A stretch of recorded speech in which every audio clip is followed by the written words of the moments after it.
par rapport à la dernière fois, net progrès. Hein. Là, on est garé nickel. Et pour l'inspecteur, là, il valide. Et le tour est joué. Laurette aura bientôt suffisamment d'heures de conduite pour se présenter à l'examen. Elle est aujourd'hui accompagnée par l'association En route vers le permis, une auto-école sociale itinérante à destination des personnes en insertion professionnelle ou sociale. Les participants à ce dispositif sont orientés par le CEDAS. C'est Blandine Josselon, référente RSA sur le territoire de Guichen, qui a proposé cette formation à Laurette.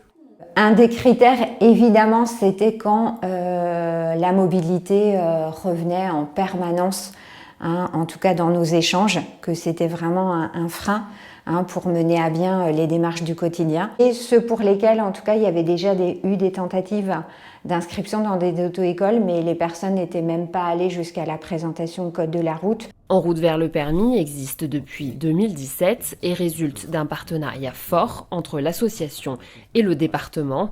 La mission locale WeCare répond aux besoins de mobilité et propose aux bénéficiaires un service de navette pour se rendre aux cours de code et de conduite.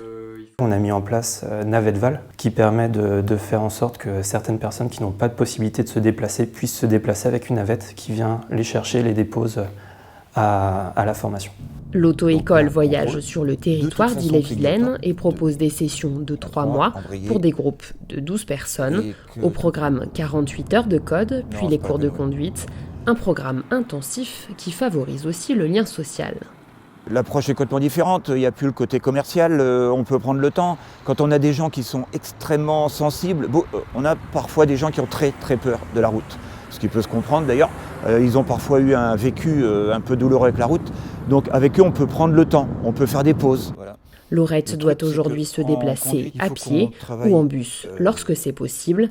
Le permis, c'est aussi pour elle l'opportunité d'être plus autonome. J'ai plus de rêves aussi. Puis plus de vie pour moi avec mon fils. Enfin, c'est une liberté qu'on ne peut pas s'imaginer, quoi. Puis la confiance en soi. De dire, en fait, et puis des gens qui ont cru en moi, ils sont là pour moi. Donc, du coup, vas-y, Laurette, fonce, quoi. Demain, l'obtention du permis pourra permettre à Laurette de concrétiser ses projets. Elle souhaite par exemple créer une association pour animaux errants.